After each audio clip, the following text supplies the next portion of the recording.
الحمد لله رب العالمين والعاقبة للمتقين والصلاة والسلام على سيد الأنبياء والمرسلين وعلى آله وصحبه أجمعين.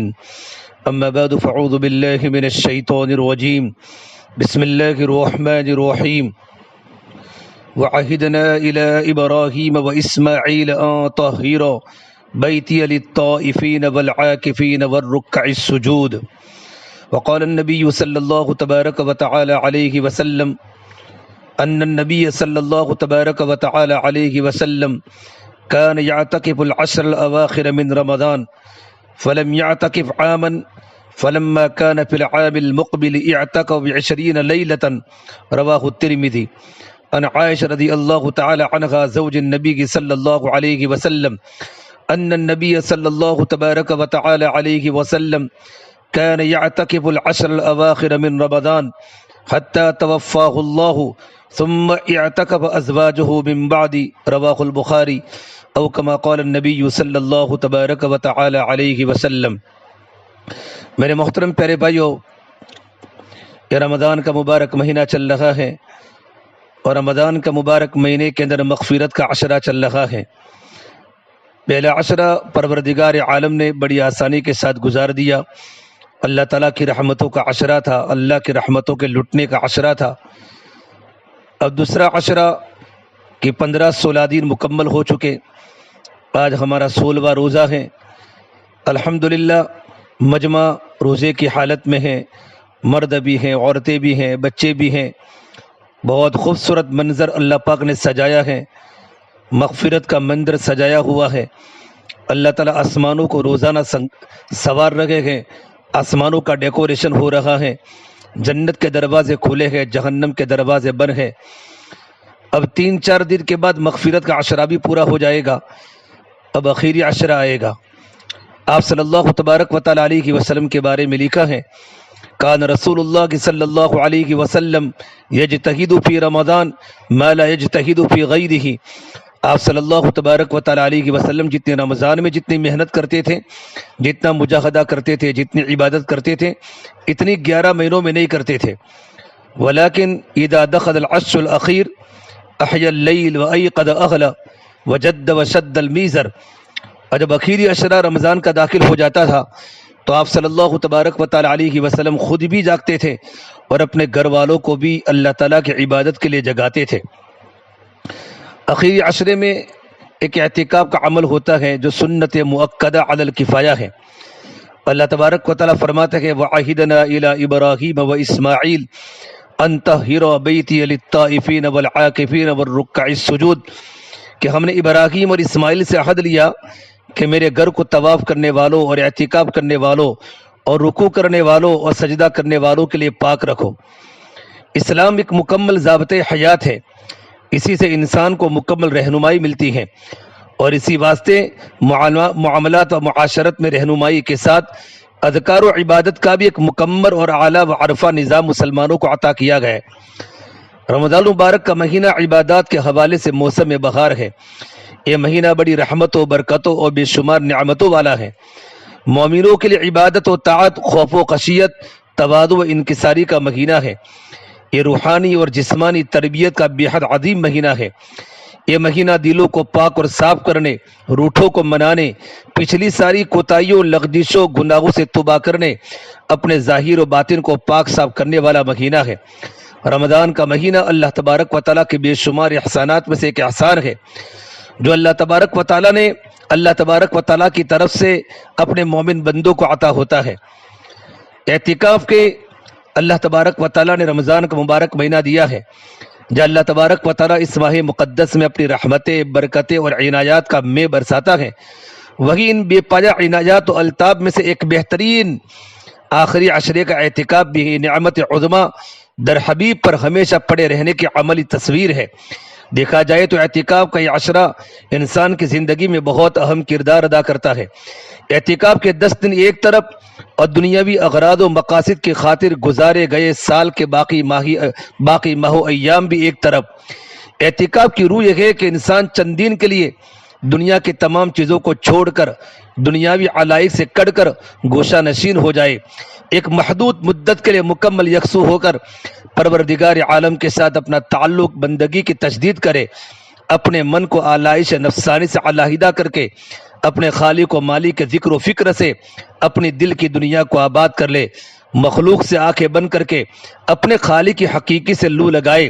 جب انسان ان کیفیات سے معمور ہو کر دنیا مافیہا سے کٹ کر اپنے مالک و خالق کے در پر پڑ جاتا ہے تو اس کے چندین سال بھر کی عبادت و طاعت پر بھاری ہو جاتے ہیں۔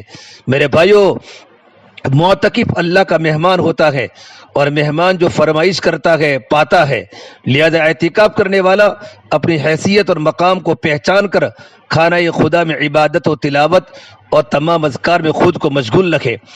حضرت عائشہ فرماتی ہے رضی اللہ تعالیٰ عنہ کہ اللہ کے نبی صلی اللہ تبارک و تعالیٰ علیہ وسلم رمضان کے پورے مہینے کا بھی آپ نے اعتکاف فرمایا ہے، اور 20 دن کا بھی اور 10 دن کا اعتکاف بھی آپ نے فرمایا ہے۔ ہر سال آپ صلی اللہ تبارک و تعالیٰ علیہ وسلم 10 دن کا اعتکاف تو کیا کرتے تھے۔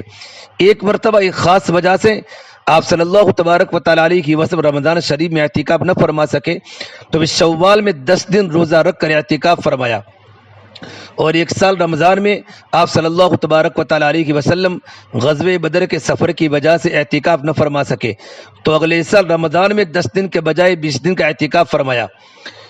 ان النبی صلی اللہ تبارک و تعالیٰ علیہ وسلم کان یعتکف العشر الاواخر من رمضان فلم یعتکف عاما فلما کان فی العام المقبل اعتکف 20 لیلۃ۔ اللہ کے نبی صلی اللہ تبارک و تعالیٰ علیہ وسلم سفر کی بنیاد پر عشر اخیرہ کا اعتکاف نہیں کر سکے، تو آپ نے آئندہ سال اگلے سال رمضان میں 10 دن کے بجائے آپ نے 20 دن کا اعتکاف فرمایا۔ جب شب قدر کے بارے میں متعین نہیں ہوا تھا کہ وہ عشر اخیرہ کی طاق راتوں میں ہوتی ہیں، اس وقت اللہ کے نبی صلی اللہ تبارک و تعالیٰ علیہ وسلم سے پورے رمضان کا اعتکاف فرمانا ثابت ہے۔ ابو سعید خدری سے روایت ہے کہ ایک مرتبہ اللہ کے نبی صلی اللہ تبارک و تعالیٰ علیہ وسلم نے یکم رمضان سے 20 رمضان تک اعتکاف کرنے کے بعد فرمایا، میں نے شب قدر کی تلاش کے لیے رمضان کے پہلے عشرے کا اعتکاف کیا، پھر درمیانی عشرے کا اعتکاف کیا، پھر مجھے بتایا گیا کہ شب قدر تو آخری عشرے میں ہے، لہذا تم میں سے جو آدمی میرے ساتھ اعتکاف کرنا چاہے وہ کر لے۔ اللہ کے نبی صلی اللہ تبارک و تعالیٰ علیہ وسلم کی حدیث ہے، ابو سعید خدری فرماتے ہیں ان رسول اللہ صلی اللہ علیہ وسلم کان یعتکف فی العشر الاوسط من رمضان فاعتکف عاما حتی اذا کان لیلۃ 21 وهي الليلة التي يخرج من صبيحتها من اعتكافه قال من كان اعتكف معي فليعتكف العشر الاواخر رواہ البخاری۔ یہ بخاری شریف کی روایت ہے، لہذا تم میں سے جو آدمی میرے ساتھ اعتکاف کرنا چاہے وہ کر لے۔ اس کے بعد آپ صلی اللہ تبارک و تعالیٰ علیہ وسلم کا معمول میرے بھائی ہو گیا، ہر رمضان کے عشرے اخیرہ میں اعتکاف فرماتے تھے۔ اعتکاف کی فضیلت و اہمیت کے لیے بات ہی کیا کم ہے کہ آپ صلی اللہ تبارک و تعالیٰ علیہ وسلم نے ہمیشہ اس کی پابندی فرمائی اور اسے کبھی بالکلیہ ترک نہیں فرمایا۔ اللہ کے نبی کی قولی حدیث تو اعتکاف کی فضائل پر کم ہے، لیکن آپ صلی اللہ تبارک و تعالیٰ علیہ وسلم کی عملی زندگی کا ثبوت ملتا ہے کہ آپ نے ہمیشہ پابندی کے ساتھ عشر اخیرہ کا اعتکاف کیا۔ میرے بھائیو، یہ اعتکاف کے بہت سے فائدے ہیں۔ نمبر 1، اعتکاف کرنے والا گویا اپنے تمام بدن اور تمام وقت کو خدا کی عبادت کے لیے وقف کر دیتا ہے۔ نمبر 2، اعتکاف کرنے والا دنیا کے جھگڑوں سے محفوظ رہتا ہے۔ نمبر 3، اعتکاف کی حالت میں اسے ہر وقت نماز کا ثواب ملتا ہے، کیونکہ اعتکاف معتکف ہر وقت نماز و جماعت کے انتظار اور اشتیاق میں بیٹھا رہتا ہے۔ چوتھا فائدہ، اعتکاف کی حالت میں معتکف فرشتوں کی مشابہت پیدا کرتا ہے کہ ان کی طرح ہر وقت عبادت اور تسبیح و تقدیس میں رہتا ہے۔ پانچواں فائدہ، مسجد چونکہ اللہ تبارک و تعالیٰ کا گھر ہے، اس سے حالت اعتکاف میں اعتکاف کرنے والا خدا تعالیٰ کا پڑوسی بلکہ اللہ تعالیٰ کے گھر کا مہمان ہو جاتا ہے۔ اس کے علاوہ میرے بھائیو بہت سے فضائل ہیں۔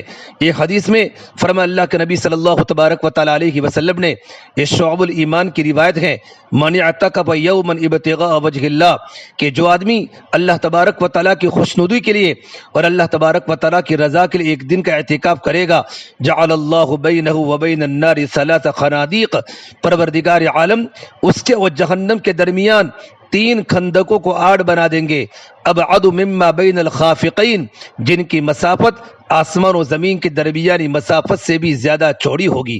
کتنی بڑی فضیلت ہے! ایک دن کے اعتکاف پر انسان جہنم سے اتنا دور ہو جاتا ہے، تو 10 دن کے اعتکاف پر انسان جہنم سے کتنا دور ہوگا۔ ایک اور حدیث میں حضرت حسین ابن علی رضی اللہ تعالیٰ سے مروی ہیں، فرمایا اللہ کے نبی صلی اللہ تبارک و تعالی علیہ وسلم نے من اعتکف عشرا فی رمضان کان کحجتین و عمرتین او کما قال، کہ جو آدمی رمضان میں 10 دن کا اعتکاف کرے تو اس کا یہ عمل 2 حج اور 2 عمروں جیسا ہوگا۔ اور طبرانی کی ایک روایت میں تو یہ الفاظ ہیں اعتکاف عشر رمضان کحجتین و عمرتین، کتنی بڑی بات ہے۔ رمضان کے 10 دن کا اعتکاف 2 حج اور 2 عمرے کے برابر اجر رکھتا ہے۔ میرے بھائیو، رمضان کے 10 دن کا اعتکاف 2 حج اور 2 عمروں جیسا ہے۔ ایک اور حدیث میں اللہ کے نبی صلی اللہ تبارک و تعالی علیہ وسلم نے فرمایا ان للمساجد من عباد اللہ اوتادا جلساؤهم الملائکہ فإن فقدوهم سألوا عنهم فإن كانوا مرضى عادوهم وإن كانوا في حاجة أعانوهم۔ یہ مصنف ابن ابی شیبہ کی روایت ہے کہ کچھ لوگ مسجدوں کے لیے کیل بن جاتے ہیں، یعنی ہر وقت مسجد میں بیٹھے رہتے ہیں، ایسے لوگوں کے ہم نشین فرشتے ہوتے ہیں۔ اگر یہ لوگ کبھی مسجد سے غائب ہو جائے تو فرشتے انہیں تلاش کرتے ہیں، اور اگر یہ بیمار ہو جائے تو ان کی عیادت کرتے ہیں، اور اگر ان کو کوئی ضرورت پیش آ جائے تو یہ فرشتے ان کی مدد کرتے ہیں۔ اعتکاف کرنے سے اس حدیث کی فضیلت بھی حاصل ہوتی ہے جو بہت بڑی فضیلت ہے۔ اور ایک روایت ہے عن ابن عباس رضی اللہ تعالی عنہما ان رسول اللہ صلی اللہ علیہ وسلم قال فی المعتکف هو يعتکف الذنوب ويجلى له من الحسنات كعامل الحسنات كلها۔ ابن ماجہ کی روایت ہے، حضرت عبداللہ بن عباس سے روایت ہے، فرمایا اللہ کے نبی صلی اللہ تبارک و تعالی علیہ وسلم نے کہ اعتکاف کرنے والا گناہوں سے محفوظ ہو جاتا ہے اور اس کی تمام نیکیاں اسی طرح لکھی جاتی ہیں جیسے وہ ان کو خود کرتا رہتا ہو۔ وہ جنازے کی نماز میں جا نہیں سکتا، بیمار کی عیادت کر نہیں سکتا، لیکن اس کو بیٹھے بیٹھے کسی کے جنازے کی نماز پڑھنے کا ثواب ملتا رہے گا، بیمار کی عیادت کرنے کا ثواب ملتا رہے گا۔ بلکہ ایک اور حدیث میں ہے جس نے اللہ کی رضا کے لیے ایمان و اخلاص کے ساتھ اعتکاف کیا تو اس کے سارے پچھلے گناہ معاف ہو جائیں گے۔ یہ کنز العمال کی روایت ہے من اعتکف ایمانا و احتسابا غفر له ما تقدم من ذنبه۔ فرمایا اللہ کے نبی صلی اللہ تبارک و تعالی علیہ وسلم نے جس آدمی نے اللہ کی رضا کے لیے ایمان و اخلاص کے ساتھ اعتکاف کیا تو اس کے ساری پچھلی زندگی کے گناہ معاف ہو جاتے ہیں۔ میرے بھائیو، کتنی بڑی فضیلت ہے۔ حکیم ملت حضرت اشرف علی تھانوی علیہ رحمہ فرمایا کرتے تھے، ایک جگہ پر لکھا ہے کہ جو آدمی خلوص کے ساتھ اخلاص کے ساتھ رمضان المبارک کے آخری عشرے کا اعتکاف کرتا ہے اس کو 40 دن تک اسلام کے سرحد کے محافظ کا درجہ حاصل ہوتا ہے۔ یہ بیشتی زور کے تیسرے حصے میں حضرت نے بات لکھی ہے۔ اور جو آدمی اسلام کے سرحدوں کی حفاظت کرتا ہے پروردگار عالم اس کو گناہوں سے اس طرح پاک صاف کر دیتا ہے جیسا کہ نومولود بچے کا حال ہوتا ہے، اور اس عمل کو پروردگار عالم قیامت تک بڑھاتا رہتا ہے اور اس کی قبر کے عذاب سے حفاظت فرما لیتا ہے۔ اللہ کے نبی صلی اللہ تبارک و تعالی علیہ وسلم پابندی کے ساتھ رمضان میں اعتکاف فرماتے تھے۔ ان النبی صلی اللہ علیہ وسلم كان يعتكف العشر الاواخر من رمضان حتى توفاه الله ثم اعتكف ازواجه من بعده۔ رواہ البخاری، بخاری شریف کی روایت ہے۔ عائشہ فرماتی ہیں نبی کریم صلی اللہ تبارک و تعالی علیہ وسلم رمضان کے آخری عشرے کا اعتکاف فرمایا کرتے تھے، یہاں تک کہ اللہ پاک نے آپ صلی اللہ علیہ وسلم کو وفات فرمائی۔ پھر ازواج مطہرات اللہ کے نبی کے دنیا سے جانے کے بعد اعتکاف کرتی رہی۔ اس حدیث سے میرے بھائیو اعتکاف کی اہمیت معلوم ہوئی کہ آپ صلی اللہ تبارک و تعالی علیہ وسلم ہمیشہ اس پر مداومت فرمائی، اور ازواج مطہرات اللہ کے نبی کے دنیا سے جانے کے بعد ازواج مطہرات بھی اعتکاف کیا کرتی تھی۔ حضرت عبداللہ بن عمر فرماتے ہیں رضی اللہ تعالی عنہما اللہ کے نبی صلی اللہ تبارک و تعالی علیہ وسلم کان یعتکف العشر الاواخر من رمضان۔ آپ صلی اللہ تبارک و تعالی علیہ وسلم رمضان کے آخری عشرے کا اعتکاف فرمایا کرتے تھے۔ اور نافع جنہوں نے حدیث ابن عمر سے روایت کی ہے وہ خود فرماتے ہیں وقد ارانی عبداللہ رضی اللہ عنہ المکان الذي كان يعتكف فيه رسول اللہ صلی اللہ علیہ وسلم من المسجد۔ یہ مسلم شریف کی روایت ہے۔ فرماتے ہیں عبداللہ ابن عمر نے مجھے مسجد میں وہ جگہ بھی دکھائی جہاں اللہ کے نبی صلی اللہ تبارک و تعالی علیہ وسلم اعتکاف فرمایا کرتے تھے۔ اسے میرے بھائیو ہم سب کی ذمہ داری ہے، ہم رمضان کا مبارک مہینہ چلتا ہے اور یہ فرض کفایہ ہے ہم بھی اللہ کے نبی صلی اللہ تبارک و تعالی علیہ وسلم کی سنت پر عمل کریں۔ سنت اعتکاف کی 3 قسمیں ہیں۔ ایک اعتکاف ہوتا ہے منت کا جو واجب ہوتا ہے، کسی انسان نے ارادہ کیا انشاءاللہ کہ اگر اللہ نے میرا یہ کام کر دیا تو میں 3 دن کا اعتکاف کروں گا، 4 دن کا اعتکاف کروں گا، چاہے وہ رمضان میں نیت کرے یا رمضان کے علاوہ نیت کرے، تو اس کو جتنے دن کی نیت منت مانی ہے اس کو 3 دن کا اعتکاف کرنا اس پر واجب ہو جاتا ہے۔ ایک نفل اعتکاف ہوتا ہے، آدمی نفل اعتکاف 1 دن کا بھی کر سکتا ہے، بلکہ ہمارے علماء تو فرماتے ہیں کہ جب بھی مسجد میں تم آؤ نماز پڑھنے کے لیے اعتکاف کی نیت کر لیا کرو، تھوڑی دیر بھی اگر آپ ٹھہرو گے اعتکاف کی نیت کر لی تو آپ کو اعتکاف کی عبادت کا ثواب مل جائے گا۔ البتہ رمضان مبارک کے مہینے میں عشر اخیرہ کا اعتکاف یہ سنت اعتکاف ہے۔ سنت اعتکاف کب شروع ہوتا ہے اور بھائیو کب ختم ہوتا ہے؟ رمضان مبارک کے آخری عشرے کا اعتکاف 21 رمضان کی رات سے شروع ہوتا ہے، یعنی 20 رمضان کی مغرب سے شروع ہو جاتا ہے۔ جب عید کا چاند نظر آ جاوے تو اعتکاف ختم ہو جاتا ہے۔ اعتکاف کے لیے بیٹھنے کا طریقہ یہ ہے کہ 20 رمضان کو سورج غروب ہونے سے پہلے اعتکاف کی نیت سے مسجد آ جائے۔ جب سورج غروب ہونے لگے تو اعتکاف کی حالت میں ہو، اور جب عید کا چاند نظر آ جائے تو اعتکاف ختم ہو جاتا ہے، اس کے بعد مسجد سے نکل سکتا ہے۔ یاد رکھیں جو انسان 20 رمضان کو سورج غروب ہونے سے پہلے اعتکاف کے لیے نہیں بیٹھا بلکہ سورج غروب ہونے کے بعد بیٹھا تو اس کا اعتکاف سنت نہیں کہلائے گا۔ اب اگر اس کے باوجود بھی وہ بیٹھنا چاہے تو اس کا اعتکاف نفلی شمار ہوگا اور اس نفلی اعتکافی کے احکام اس پر جاری ہوں گے۔ میرے بھائیو، اعتکاف کی نیت کا ہونا ضروری ہے کہ دل میں نیت کرے کہ میں اللہ تبارک و تعالیٰ کی رضا کے لیے رمضان کے آخری عشرے کا مستون اعتکاف کرتا ہوں۔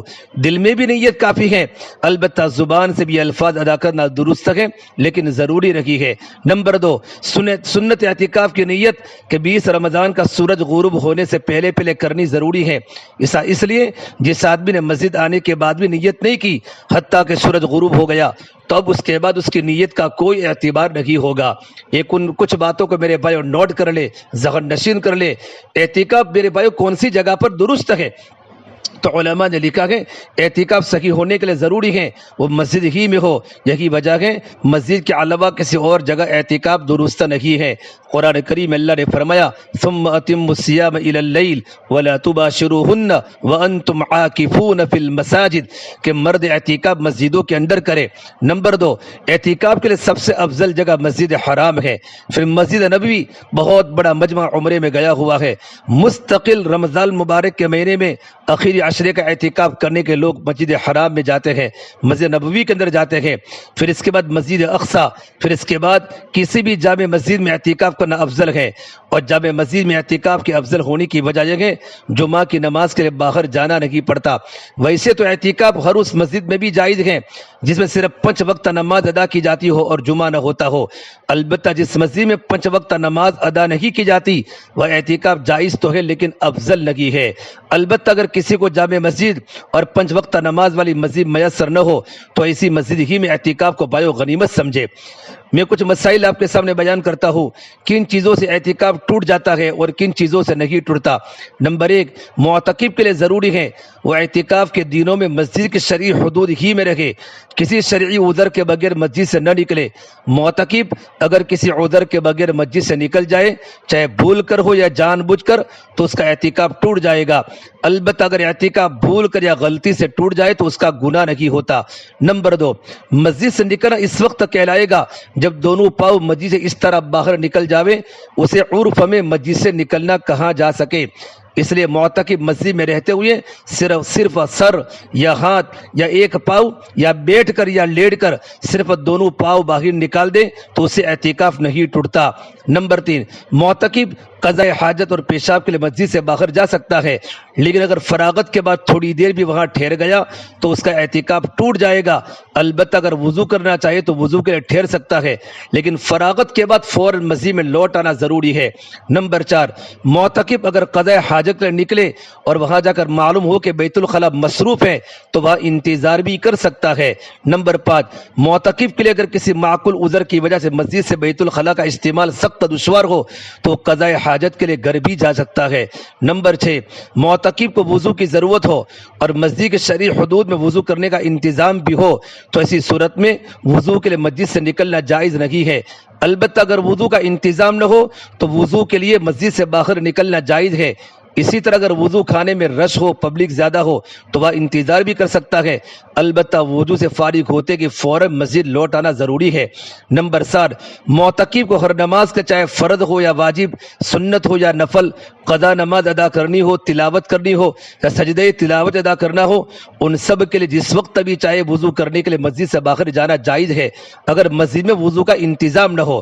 البتہ اگر معتکف پہلے سے باوضو ہو تو اسے دوبارہ وضو کرنے کے لیے مسجد سے نکلنا درست نہیں، لیکن اگر عین مسجد ہی میں وضو کا انتظام ہو اندر حدود میں تو باوضو ہوتے ہوئے بھی دوبارہ وضو کر سکتا ہے۔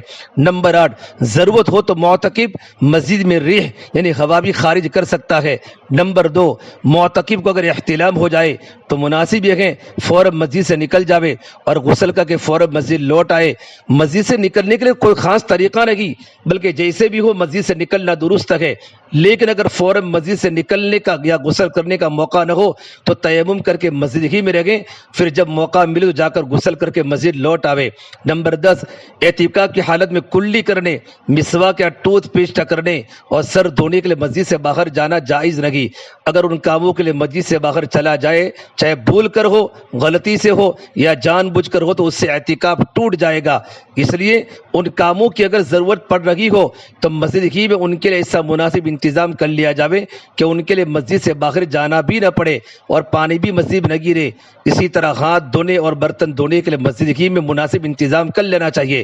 نمبر 11، معتکف جب وضو کے لیے جائے تو وضو کے دوران مسواک اور ٹوتھ پیسٹ بھی استعمال کر سکتا ہے، صابن بھی استعمال کر سکتا ہے، بس کوشش کریں ان اضافی کاموں میں وقت زیادہ خرچ نہ ہو۔ نمبر 12، اعتکاف کی حالت میں کنگھی کرنا، ناخن اور بال کاٹنا بھی جائز ہے، البتہ اس کا خیال رکھیں کہ ناخن اور بال مسجد میں گرنے نہ پاوے۔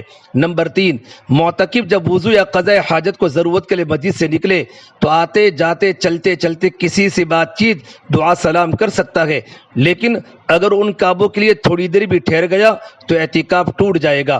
ٹھہر کر بات نہیں کر سکتا، چلتے چلتے بات کر سکتا ہے، سلام کر سکتا ہے، سلام کا جواب دے سکتا ہے۔ نمبر 14، معتکف کے بدن یا جسم پر اگر کوئی ناپاکی لگ جاوے اور مسجد میں اس کو دھونے کا کوئی انتظام نہ ہو یا مسجد میں اس کو دھونا مشکل ہو تو اس ناپاکی کو دور کرنے کے لیے مسجد سے نکل سکتا ہے۔ نمبر 15، معتکف کو پیشاب کے قطرے کی بیماری ہو جس کی وجہ سے اس کو استنجا کی ضرورت پیش آ رہی ہو تو استنجا کے لیے مسجد سے باہر نکل سکتا ہے۔ نمبر 16، اگر کوئی اس قدر بیمار ہو اعتکاف کرنے والا کہ اس کو روزہ توڑنے کی نوبت پیش آئی تو روزہ توڑ دینے سے اس کا اعتکاف بھی ٹوٹ جائے گا۔ یہ بات خاص ذہن میں رکھیں، جب بھی روزہ ٹوٹے گا اعتکاف ٹوٹ جائے گا۔ اب اس کی قضا کیا ہے کہ اعتکاف کی قضا صرف ایک دن ہے، مغرب کی نماز کے پہلے نیت کر لے، سورج ڈوبنے کے پہلے نیت کر لے اور ایک دن کا اعتکاف کر لے، یہ اس کی قضا ہو گئی، باقی نفل کی نیت سے اعتکاف کر سکتا ہے۔ نمبر 18، اعتکاف کی حالت میں مسجد میں کھانا پینا جائز ہے، البتہ اس کے لیے مناسب انتظام ہونا چاہیے تاکہ مسجد کی صفائی بھی متاثر نہ ہو اور دوسروں کو تکلیف بھی نہ ہو۔ معتکف کو کھانے پینے کی حاجت ہو اور کوئی لانے والا بھی نہ ہو تو ایسی صورت میں وہ خود جا کر بھی لا سکتا ہے۔ نمبر 19، اعتکاف کی حالت میں صرف غسل جنابت کے لیے مسجد سے نکلنا جائز ہے، اس کے علاوہ جو غسل صفائی یا ٹھنڈک کے لیے ہو یا جمعہ کا مسنون غسل ہو تو اس کے لیے مسجد سے نکلنا جائز نہیں، کیونکہ اس سے اعتکاف ٹوٹ جاتا ہے۔ یہ صحیح قول ہے، آج تک اسی پر فتویٰ دیا گیا ہے، لیکن بعض علماء جیسے صاحبین کا قول ہے کہ آدمی غسل کر سکتا ہے جلدی۔ نمبر 20، اگر کوئی آدمی صفائی یا ٹھنڈک کے لیے غسل کرنا چاہے تو اس کے لیے مسجد ہی میں ایسا انتظام کر لے کہ پانی مسجد کے فرش پر نہ گرے، جیسے کسی ایسے ٹب یا بڑے برتن کا انتظام کر لیا جائے جس میں مناسب پردے کے ساتھ غسل کیا جا سکتے ہو۔ دوسری صورت یہ ہے کہ مسجد میں کسی مناسب جگہ عارضی غسل خانہ بنایا جاوے جو صرف غسل کے لیے ہو اور اس کا پانی مسجد کے فرش پر نہ گرے، تو عارضی غسل خانہ بنانے کے لیے مستند بڑے اہل علم کی زیر نگرانی مناسب کوشش کرنی چاہیے۔ اگر مسجد میں ایسا کوئی انتظام نہ ہو سکتا ہو اور معتکف کو گرمی یا کسی اور وجہ سے نہانے کی شدید ضرورت ہو رہی ہو تو ایسی شدید مجبوری میں بعض علماء یہ صاحبین نے اتنی اجازت دی گئے کہ جب قضاء حاجت کے لیے جاوے تو ساتھ میں جلدی سے غسل بھی کرتا آوے تاکہ بدن پر پانی گر جاوے، اس سے اعتکاف نہیں ٹوٹتا۔ البتہ کوشش یہ ہو اس اجازت پر شدید مجبوری ہی میں عمل کیا جاوے، یعنی جتنا وقت وضو میں ہوتا ہے اسی وقت میں آدمی اپنے بدن پر پانی ڈال دے، اور ایسے وقت میں ہو سکتا ہے جبکہ آدمی صابن کا بھی استعمال نہ کرے۔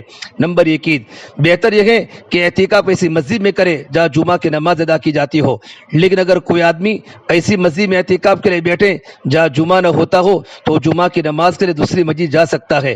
جمعہ کے لیے جاتے ہوئے بہتر یہ ہے وہ ایسے وقت میں مسجد سے نکلے جب اس کو اندازہ ہو کہ جامع مسجد پہر کے 4 رکعت سنت ادا کر کے اس کے بعد خطبہ شروع ہو سکے۔ جمعہ کی فرض نماز ادا کرنے کے بعد چاہے تو سنتیں بھی وہاں ادا کر سکتا ہے۔ نمبر 22، کوئی آدمی جمعہ کے لیے کسی جامع مسجد گیا اور پھر واپس نہ آیا بلکہ وہی اعتکاف کے لیے ٹھہر گیا، اعتکاف تو صحیح ہو جائے گا لیکن بھائیو ایسا کرنا مناسب نہیں ہے۔ نمبر 23، یہ 23واں مسئلہ ہے اعتکاف کا۔ اگر کوئی مؤذن اعتکاف کے لیے بیٹھا ہو اور اذان کی جگہ مسجد کے شرعی حدود سے باہر ہو تو اذان دینے کے لیے مسجد کے شرعی حدود سے باہر نکلنا جائز ہے، مگر اذان کے بعد فوراً مسجد لوٹ آئے۔ اسی طرح اگر کوئی آدمی باقاعدہ مؤذن تو نہیں ہے لیکن کسی وقت اذان دینے کے لیے اسے مسجد کے شرعی حدود سے باہر نکلنا پڑے تو اذان کی غرض سے باہر نکلنا جائز ہے۔ میرے بھائیو، اعتکاف کی متعلق کچھ باتیں اہم ہیں، میں آپ کے سامنے پیش کرتا ہوں۔ نمبر 1، معتکف مسجد میں دنیاوی باتیں کر سکتا ہے، البتہ مسجد کے تقدس کا خیال رکھتے ہوئے فضول گپ شپ سے اجتناب کرے۔ عشاء کی نماز کے بعد گپ شپ کی محفلیں لگانا بھی اعتکاف کی روح اور مسجد کے تقدس کے خلاف ہے۔ نمبر 2، معتکف مناسب طریقے سے موبائل فون استعمال کر سکتا ہے، البتہ یہ چیزیں ضرورت کی حد تک رکھے۔ موبائل کا بیجا استعمال مسجد کے احترام اور اعتکاف کی روح کے خلاف ہے۔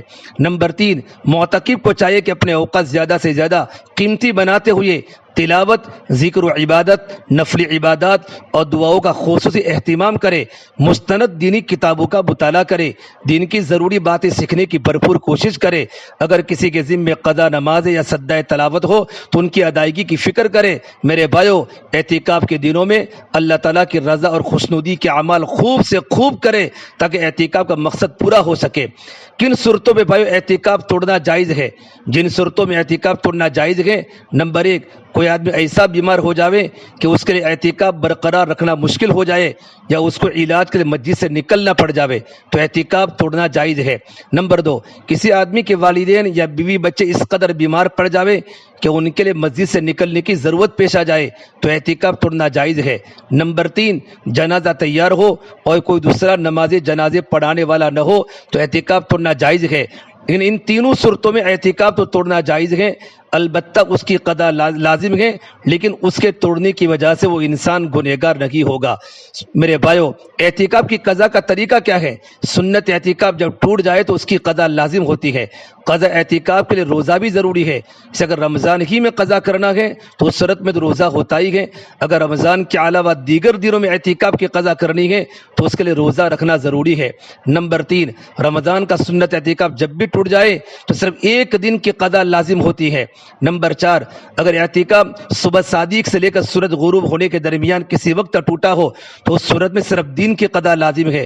جس کا طریقہ یہ ہے صبح صادق کا وقت داخل ہونے سے پہلے قضا اعتکاف کی نیت سے مسجد آ جائے، پھر جب سورج غروب ہو جائے تو یہ قضا اعتکاف پورا ہو جاتا ہے۔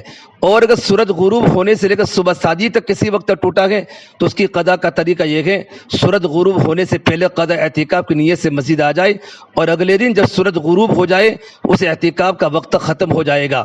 نمبر 5، وہ حضرات جن کا اعتکاف ٹوٹ جائے اور رمضان کے ایام ابھی باقی ہو تو گھر جا سکتے ہیں، لیکن اگر وہ گھر نہ جانا چاہے بلکہ اعتکاف کی نیت سے مسجد میں رہنا چاہے تو ان کا یہ اعتکاف نفلی کہلائے گا۔ ان کے ذمہ سنت کے اعتکاف کی پابندیاں لاگو نہیں ہوگی، البتہ انہیں چاہیے کہ وہ اسی رمضان میں اس اعتکاف کی قضا کر لیں، لیکن اگر وہ فی الحال قضا نہ کرنا چاہے تو بعد میں قضا کر لے، یہ بھی کر سکتا ہے۔ خواتین کا اعتکاف، رمضان مبارک کے آخری عشرے میں اعتکاف کرنا اللہ کے نبی صلی اللہ تبارک و تعالی علیہ وسلم کی سنت ہے۔ آپ صلی اللہ تبارک و تعالی علیہ وسلم نے 1 سال کے علاوہ ہمیشہ رمضان مبارک کے آخری عشرے میں اعتکاف گزارا۔ خواتین کا اعتکاف گھروں میں ہوتا ہے، اعتکاف مرد کا ہو یا عورت کا اس میں روزہ شرط ہے۔ اللہ کے نبی صلی اللہ تبارک و تعالی علیہ وسلم لیلۃ القدر کی فضیلت کو پانے کے لیے رمضان کے آخری عشرے کا اعتکاف اعتکاف فرمایا کرتے تھے۔ حدیث میں ہے جس دن آخری 10 دن کا اعتکاف کیا گویا اس نے حج اور عمرے کا ثواب پایا۔ ایک اور موقع پر اللہ کے نبی صلی اللہ تبارک و تعالی علیہ وسلم نے فرمایا جس نے اللہ کی رضا کی خاطر ایک دن کا اعتکاف کیا اللہ اس کے و دوزخ کے درمیان 3 دیواریں کھڑی کر دے گا جن میں سے ہر ایک کی چوڑائی زمین سے عرش تک کے فاصلے کے برابر ہوگی۔ علامہ ابن قیم علیہ رحمہ لکھتے ہیں اعتکاف کا اصل مقصد دل و دماغ کی تمام سوچوں کو ہر چیز سے ہٹا کر صرف اللہ کی ذات پر مرکوز رکھنا ہے تاکہ بندے کا اس کے خالق سے روحانی تعلق قائم ہو جائے اور ساری محبت اور تمام خواہشات کا مرکز صرف اللہ تبارک و تعالیٰ ہی کی ذات ہو۔ خواتین کو چاہیے وہ لیلۃ القدر اور اعتکاف کے فیض حاصل کرنے کے لیے اپنے گھروں میں اعتکاف کا خصوصی اہتمام کرے۔ اس کے علاوہ اگر خواتین کا کوئی ادارہ یا مرکز ہو اور وہ وہاں مقیم ہو تو وہاں بھی کسی کمرے کو مختص کر کے اعتکاف کر سکتی ہیں۔ اعتکاف کرنے والی خواتین اپنے لیے تو بے پناہ اجر و ثواب سمیٹتے ہی ہیں، اس کے ساتھ ساتھ اپنے خاندان کا نمونہ بھی ہوتی ہے۔ جب ایک ماں اعتکاف کا اہتمام کرتی ہے تو اس کے زیر سایہ پرورش پانے والے بچے بھی اس عمل کو دیکھتے ہیں اور ماں کے طرز عمل سے سیکھتے ہیں کہ رضا الہی کے حصول کے لیے اسلام کے بتائے گئے کون سے طریقے ہیں۔ ماں کو بچے کے اولین درسگاہ کہا گیا۔ ماں اپنی اولاد کی اس سے بہترین تربیت اور کیا کر سکتی ہیں کہ وہ خود عملی طور پر عبادت میں مشغول ہو کر اپنے بچوں کو اسلامی تعلیمات کی طرف رجوع کرنے کی رغبت دلائے۔ اسی طرح اگر کوئی عورت بحیثیت بیٹی اور بہن گھر میں اعتکاف کا اہتمام کرتی ہے تو مستقبل میں جب ماں بنے گی تو اپنے اولاد کو بھی اعتکاف کا اہتمام کرنے کی ترغیب دی۔ خواتین کو چاہیے رمضان المبارک کے آخری عشرے کی رات دیر تک بازاروں کے چکر لگا کر عید کے لیے مختلف اقسام کے ملبوسات اور لوازمات کو اکٹھا کرنے کے بجائے اللہ کی بندیوں اس آخری عشرے میں اعتکاف کو خصوصی اہتمام کرے اور خاندان کے دوسرے افراد کو بھی اس کی ترغیب دے کر بے پناہ اجر و ثواب کی حقدار بن جائے۔ اللہ تعالیٰ ہمیں عمل کی توفیق دے۔ عورتوں کو مساجد کے بجائے گھر میں اعتکاف کرنا چاہیے۔ گھر میں جو جگہ نماز وغیرہ کے لیے معین ہو اسی میں اعتکاف کرنا چاہیے۔ عورتوں کے لیے مسجد میں اعتکاف کرنا مکروہ تحریمی ہے۔ عورتوں کو اعتکاف کرنے کے لیے شوہر سے اجازت لینا ضروری ہے۔ شوہر کو بیوی کو اعتکاف سے روکنا درست نہیں ہے۔ عورتوں کو بھی اپنے اعتکاف کی جگہ صرف پیشاب پخانے کے لیے جانے کی اجازت ہے، اس کے علاوہ دوسرے کاموں کی اجازت نہیں ہوگی۔ اعتکاف کے دوران ہم بستر کرنے سے اعتکاف فاسد ہو جاتا ہے۔ حیض آنے سے اعتکاف ختم ہو جاتا ہے۔ استحاضہ بیماری کے خون آنے سے اعتکاف پر کوئی اثر نہیں ہوتا اور حیض آنے کے بعد صرف 1 دن کی قضا کرنی چاہیے۔ اعتکاف کا مقصد کیا ہے؟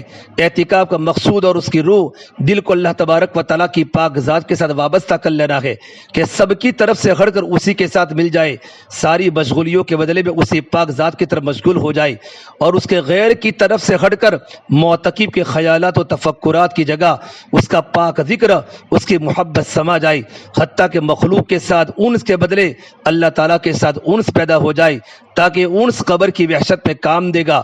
اس دن اللہ تبارک و تعالیٰ کی ذات کے سوا میرے بھائیو کوئی نہ منس ہوگا نہ کوئی دل بہلانے والا ہوگا۔ اعتکاف اگر اخلاص کے ساتھ ہو تو افضل ترین اعمال میں سے ہے۔ اسلامی شریعت میں اس خاص کورس کو اعتکاف کہا جاتا ہے۔ یہ روحانی رموز و اسرار کا ایک ایسا عجیب و غریب کورس ہوتا ہے کہ معتکف چاہے وہ اللہ کا کوئی خاص بندہ ہو، عالم ہو، خطیب ہو، مفسر ہو، مفکر ہو، کوئی عام ان پڑھ بندہ مومن ہو، لیکن ہر وہ آدمی جو اخلاص نیت سے گھر بار چھوڑ کر اللہ تبارک و تعالیٰ کو منانے کے لیے اس کے گھر کی دہلیز پر آ بیٹھا ہو، بارگاہ خدا بندی سے اعتکاف کی روحانی فیوزات، برکات اور عنایت سب کو ملتے ہیں اور اللہ کی جانے کس کو کس قدر ملتا ہے۔ لیکن بندہ کی عاجزی، اپنے آپ کو سب سے کمتر جانا، اس کا احساس، شرمندگی، بے بسی، اس کی فریاد، التجائے اللہ تعالیٰ کی بارگاہ میں سسکیہ اور راتوں کی آہیں اور رقت، اس کا پھوٹ پھوٹ کر رونا اس کو اللہ کی بارگاہ میں توبہ کی توفیق ضرور عطا فرماتا ہے۔ یہ ایک امتی کی معراج ہوتی ہے۔ اعتکاف میں اللہ کے بندوں پر محویت کا ایک ایسا عالم طاری ہوتا ہے۔ بظاہر وہ عالم لوگوں کی طرح مسجد میں عبادت و وظائف حیات کی تکمیل کرتے نظر آتے ہیں، لیکن حقیقت میں ان کا رابطہ نور سے قائم ہوتا ہے۔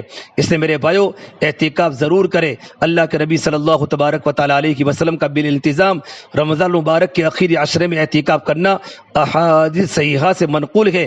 یہی سنت مؤکدہ علی الکفایہ ہے کہ بعض کے اعتکاف کر لینے سب کی طرف سے کفایت ہو جاتی ہے۔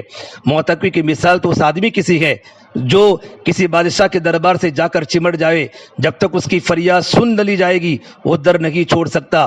آخر کار بادشاہ کو رحم آ جائے اور اس کی فریاد سن لے۔ یہی حال معتکف کا ہے کہ اللہ تبارک و تعالیٰ کے دربار سے جا کر چمٹ جاتا ہے، جب تک مغفرت نہیں ہو جائے گی نہیں چھوڑے گا۔ نکل جائے دم تیرے قدموں کے نیچے، یہی دل کی حسرت، یہی آرزو ہے۔ میرے بھائیو، اللہ نے ہمت دی ہو، اپنے اندر قوت اور ہمت پائے تو آخر عشرے میں اعتکاف ضرور کرے۔ اعتکاف اللہ کے نبی صلی اللہ تبارک و تعالیٰ علیہ وسلم کی سنت کریمہ ہے۔ نبی کریم صلی اللہ تبارک و تعالیٰ علیہ وسلم کی عادت شریف آخری عشرے میں اعتکاف کرنے کی رہی ہے، اور سونا جاگنا کھانا پینا سب عبادات میں شمار ہوتا ہے۔ معتکف کا اصل مقصد شب قدر کی تلاش ہے جو 1000 مہینوں سے افضل ہے، اور آخر عشر میں بیدار رہنے والا یقیناً اس رات کو پا لیتا ہے۔ اعتکاف اگر اخلاص کے ساتھ ہو افضل ترین اعمال میں سے ہے۔ اس میں قلب کو دنیا مافیہ سے یکسو کر لینا ہے اور نفس کو اپنے مولا کے سپرد کرنا ہے۔ نیند اس میں ہر وقت عبادات میں مشغولی ہے، آدمی سوتے جاگتے ہر وقت عبادت میں شمار ہوتا ہے اور اللہ کے ساتھ تقرب ہے۔ اس سے میرے بھائیو، ہمارا مجمع ارادہ کر کے جاوے انشاءاللہ آپ کو خود کو بھی اعتکاف میں بیٹھنا ہے اور اپنی مستورات کو بھی گھروں کے قبروں میں اعتکاف میں بٹھانا ہے۔ آپ انشاءاللہ اگر ایک بات کو دل پر لے جاؤں گے، بلکہ بزرگوں نے سنا اعتکاف کے دن آدمی پرچی بنا لے کہ میں نے یہ گناہ کیے ہیں اور مجھے اللہ سے ان گناہوں سے توبہ کرنی ہے، ان گناہوں سے توبہ کرنی ہے۔ ہم نے بہت سے انسانوں کو دیکھا اعتکاف کے 10 دن یکسوئی سے اگر لگائے گئے، ان کی زندگی پلٹ گئی، ان کی دلوں کی دنیا بدل گئی۔ اللہ نے اپنے محبوب بندوں میں ان حضرات کو شامل کر لیا۔ اللہ مجھے بھی عمل کی توفیق دے، اللہ تعالیٰ آپ کو بھی عمل کی توفیق دے۔ اس سے میرے بھائیو، یہ اللہ نے موقع دیا ہے، کاروبار کو کم کرے، 10 دن کو وصول کرے۔ شب قدر کی رات مل گئی تو